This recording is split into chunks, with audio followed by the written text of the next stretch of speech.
हाय आर्मीज, आपका स्वागत है मेरे YouTube channel BTS Korean army 111 इन भोजपुरी सॉन्ग। तो आज मैं आपको यू आर माई वुमेन का पार्ट 15 बताऊंगी। उससे पहले मैं कुछ बात कर लेती हूँ। मुझे ऐसा लगता था कि शायद मेरी स्टोरी आप लोगों को पसंद नहीं है, बट कल एक आर्मी ने मुझे समझाया, मुझे कमेंट किया कि मेरे व्यूज़ किस लिए नहीं बढ़ रहे हैं। तो फिर मैं अब जब आप लोगों का इतना सपोर्ट है तो फिर मैं न्यू स्टोरी में और ज़्यादा मेहनत करूँगी। डेविल से शादी वाले स्टोरी में कुछ पार्ट में प्रॉब्लम हो गई थी, जिस वजह से जो पिक थी वो शायद फ़ोन हैंग होने की वजह से सही से नहीं आई थी। लेकिन अब मैं आगे ये बहुत ज़्यादा ही ध्यान रखूँगी कि आप लोग जिस स्टोरी को इतना प्यार दे रहे हैं और मुझे सपोर्ट कर रहे हैं, तो उस हिसाब से मैं आप लोगों के लिए बहुत ज़्यादा मेहनत करना चाहती हूँ। और मुझे पक्का यकीन है जिस तरीके से आप लोगों ने मुझे इस तरीके से सपोर्ट किया है तो मैं यहाँ तक पहुँची हूँ। तो जाहिर सी बात है कि आप लोग मुझे सपोर्ट कर रहे हैं, इस वजह से मैं यहाँ तक पहुँची। तो मैं आप लोगों को कैसे निराश कर सकती हूँ। तो आज जब मैं यहाँ तक पहुँच चुकी हूँ और मेरे इतने सब्सक्राइबर हो चुके हैं तो व्यूज़ भी आ ही जाएंगे। तो मैं बहुत ज़्यादा ही मेहनत करके अब न्यू स्टोरी को और ज़्यादा ही इंटरेस्टिंग बनाऊंगी, जिस वजह से मेरी आर्मी बहुत ज़्यादा ही हैप्पी हो जाए। और अगर आप लोगों को मेरी वॉइस नहीं अच्छी लग रही है तो मुझे बता दीजिए, तो फिर मैं वॉइस चेंज कर दूंगी। तो चलिए स्टोरी स्टार्ट करते हैं। पिछले पार्ट पे हमने देखा था कि जिमिन और हॉबी के घर में कुछ बच्चे आते हैं जो कि बहुत ज़्यादा ही गरीब लग रहे थे और वो जिमिन से कुछ खाने को मांगते हैं, लेकिन जिमिन ने कुछ बनाया नहीं होता। इस वजह से वो ऊपर चली जाती है और उसे पर्स में से कुछ पैसे लाकर देने लगती है। और उसमें से एक लड़का उसे समझाता है कि ऐसे ही किसी पे भरोसा नहीं करना चाहिए, आप पहले उसके बारे में जान लें तब। तो जिमिन उसकी बात बिल्कुल नहीं समझ पाती है और वो जल्दी से बाउल लेकर हॉबी के पास चली जाती है और हॉबी को वो खिला देती है और बहुत ज़्यादा ही प्यार से। उसे बिल्कुल भी नहीं पता होता है कि उन बच्चों ने उसमें क्या मिला दिया है। और अब वो हॉबी भी उसे मज़े से खाने लगती है। बहुत ज़्यादा ही हल्का बना कर रखा था जिमिन ने, जो कि उसे अब थोड़ा सा कंफर्टेबल फील करा रहा था, लेकिन अचानक ही उसके मुंह से खून आने लगता है, जिसे देखकर जिमिन बहुत ज़्यादा डर जाती है और वो तुरंत ही अब हॉबी से कहती है कि तुम्हें क्या हो गया, क्या तुमने कुछ खाया नहीं, कुछ खा तो नहीं लिया तुमने। तो हॉबी कहती है नहीं, मैंने कल से कुछ नहीं खाया है। तो जिमिन अब कहती है कि लग रहा है उसकी वजह से ही ये सब हुआ है और वो बहुत ज़्यादा परेशान हो जाती है। अब वो क्या करे, उसे कुछ समझ में नहीं आ रहा था और वो बहुत ज़्यादा परेशान हो जाती है और जल्दी से उसे हॉस्पिटल लेकर जाती है। जल्दी से उसका चेकअप होता है और वो बहुत ज़्यादा ही शॉक हो जाती है, क्योंकि डॉक्टर ने बताया था कि उसने पॉइजन खाया और ये पॉइजन उसे खाने में मिला कर दिया गया है। जिमिन शॉक होती है क्योंकि हॉबी ने कल रात से कुछ नहीं खाया था, वो पूरी रात रो रही थी।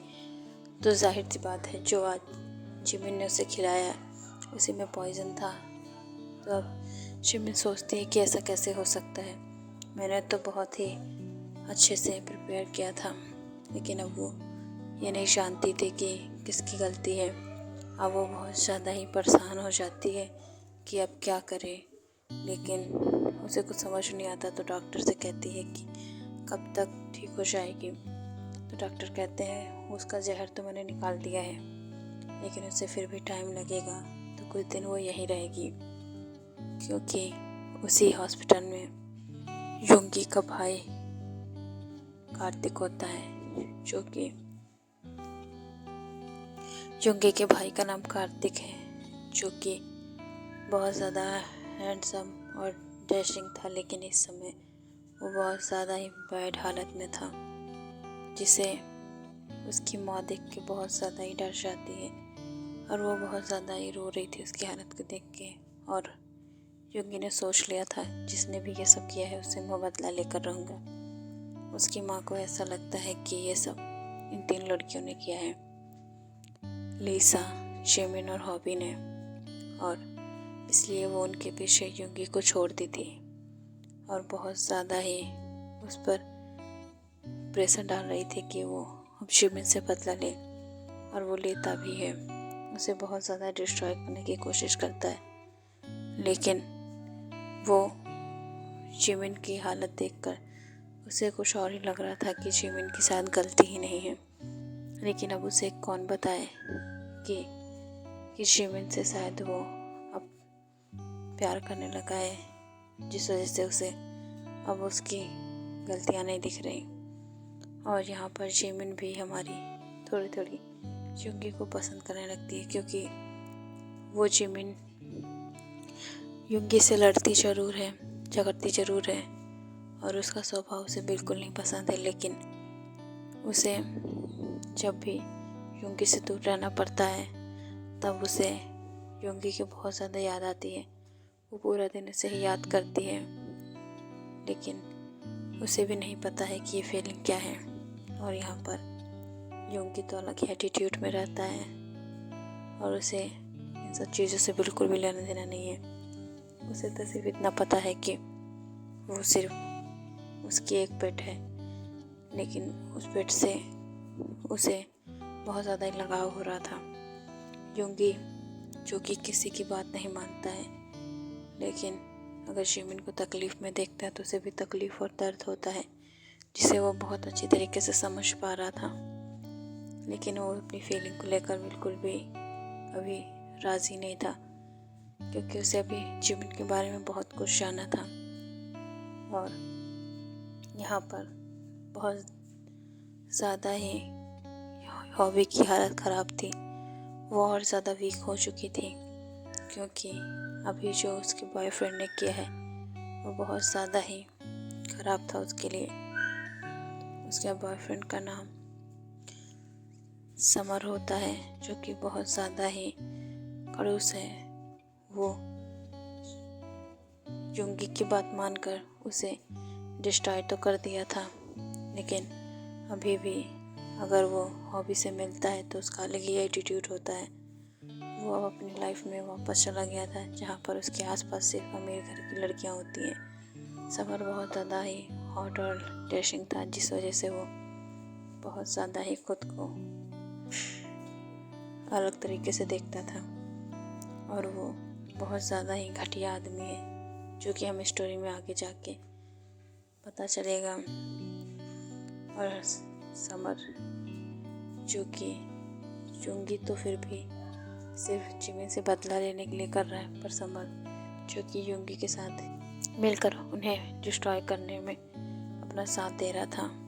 और युंगी जब उसका काम हो जाता है तो वो बिल्कुल भी उससे मिलता नहीं, क्योंकि वो किसी से भी मिलना जुलना पसंद नहीं है। लेकिन अगर जिमिन उसे छोड़कर चली जाती है कहीं तो वो बहुत ज़्यादा गुस्सा हो जाता है और उस पर अपना गुस्सा निकालता है।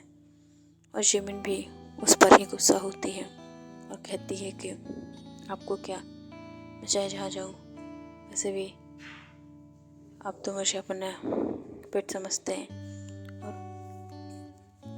उन लड़कियों की तरह ही ट्रीट करते हैं जो कि आपके पेट पर रहती है। जब भी जिमिन ये सब यूज करती है तो युंगी बहुत ज़्यादा ही गुस्से में आ जाता है, क्योंकि उसने कभी जिमिन को उस नज़र से नहीं देखा है, ना ही वो समझा है। तो जिमिन कहती है तो मैं हूँ क्या, नहीं आपको मुझसे शादी करनी है और ना ही मुझे आपसे, ना ही आपको मेरे साथ रहना है, तो आखिर ये ढोंग दिखावा क्यों? आखिर हूँ तो मैं आपकी स्लेव थी ना, मैं उन लड़कियों की तरह ही हूँ ना, बस उन बाजारों लड़कियों की तरह जो कि आपके लिए सिर्फ एक इंजॉयमेंट का सहारा है, और मैं भी उनमें से एक ही हूँ। लेकिन युंगी कहता है कि तुम उनमें से नहीं हो, तुम मेरी गर्ल हो। तो जिमिन कहती है इसमें फ़र्क क्या है, आप मुझे यही बता दीजिए। तो युंगी वो कुछ नहीं बोलता है और उसे गुस्सा आता है, और वो हर बार ऐसे ही जिमिन को छोड़कर चला जाता है। और जिमिन जो कि शॉक होती है, क्योंकि वो बिल्कुल नहीं समझ पाती है कि अब क्या करे वो। ऐसे ही अस्पताल में बहुत सारे दिन बीत जाते हैं, ऐसे ही एक हफ्ता बीत जाता है, लेकिन जो योंगी की मौसी होती हैं वो बहुत ज़्यादा योंगी को फोर्स कर रही थी कि वो कार्तिक को देखने चिमन को भेजे, जिससे अब उसके असलियत उसके सामने आ जाए। ओके यार, मैं इस पार्ट को मैं एंड करती हूँ। इस पार्ट में जानेंगे कि अब क्या होगा आगे। बाय यार मिस।